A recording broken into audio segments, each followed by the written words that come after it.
Hello, it's mitchnursey here, and I'm just showcasing my demo project that I made a little while ago. It's a hex-based real-time strategy game. I got the inspiration off of the Company Hero series and the Age of Empires series. I both think they're both fantastic strategy games. I like to enjoy them on my own free time, and this is a hobbyist project that I've created. It took me a couple months to figure it out. I learned some new technologies, including Unity, sockets, and lockstepping in particular. Also some algorithms like the A-star algorithm. Alright, so I have the matchmaking server. This server the clients connect to and the game server connects to. Once the matchmaking server is two clients connected and a game server, it'll actually tell the clients to talk to the game server instead. So you could, have only one matchmaking server and a whole bunch of these game servers to talk to.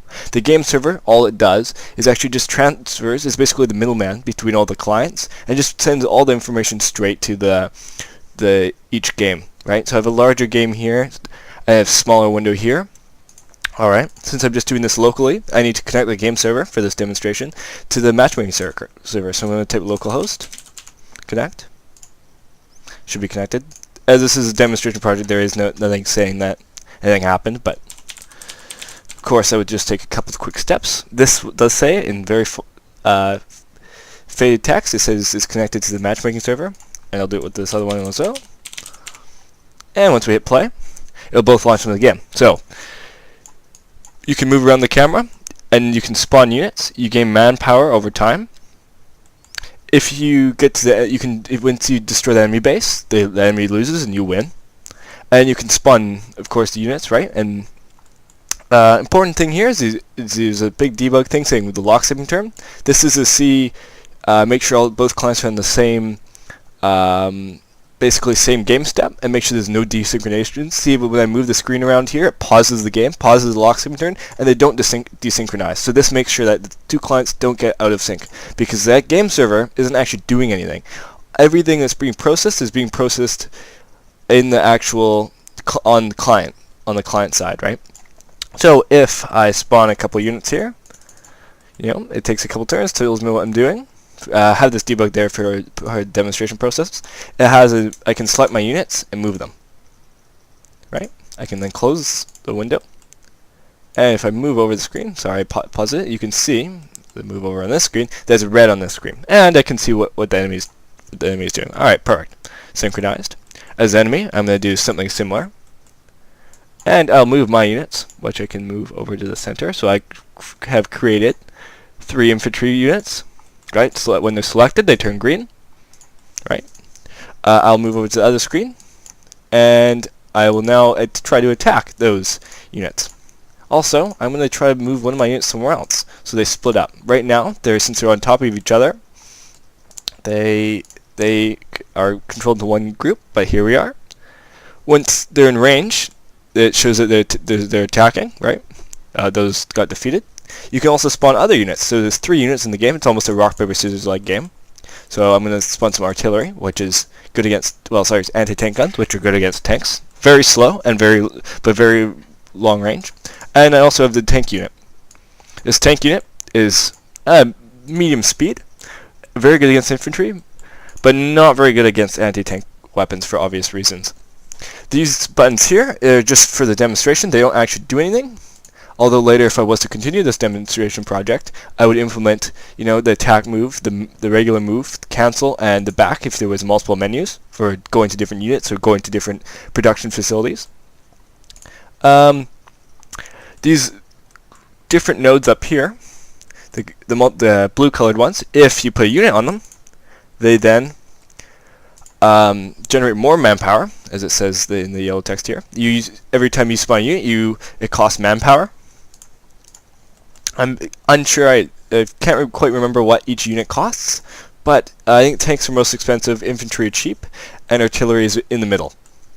Different terrain will slow or speed up your units, so placing units at different positions, controlling the path of each unit is definitely needed. The pathfinding for the units uses A-star pathfinding algorithm. I'll go over this second screen here, so spawn some enemies here. Let's see. over there, move them down there. I'll go back to the bigger screen. Alright, see how the unit, since I have a unit there, it's now turned green. If I move the unit off, it now goes back to the blue color, so it's uncontested. If I move it back, it goes up.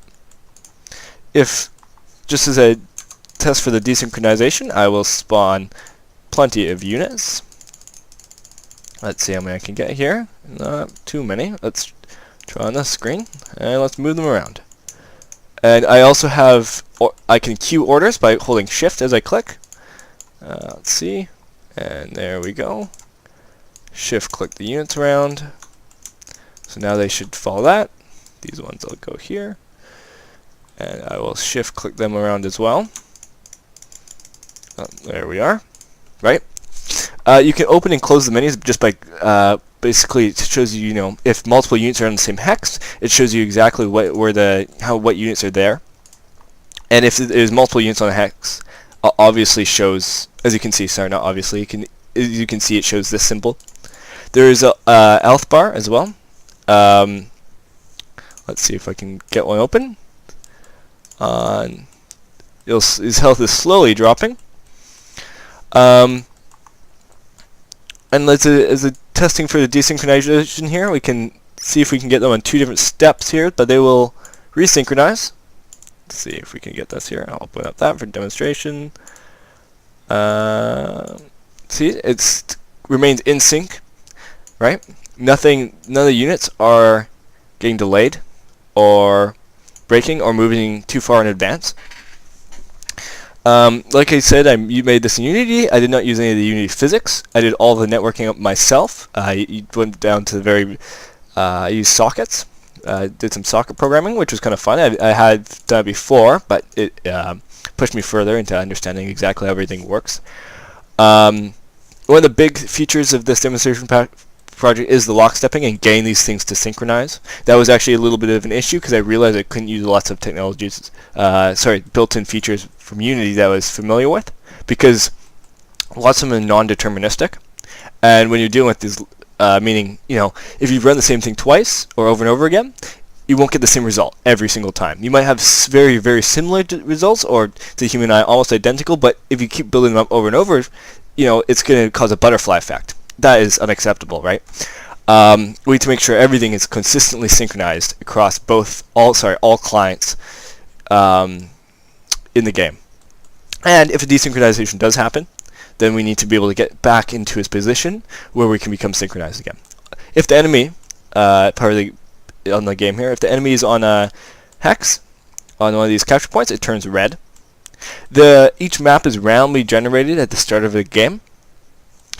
And that is pretty much it. Thank you for watching. If you have any questions, please email me at mitchnursey@gmail.com. Please check out my website, and I'll have a link to it in the description. Also, check out other videos on my YouTube.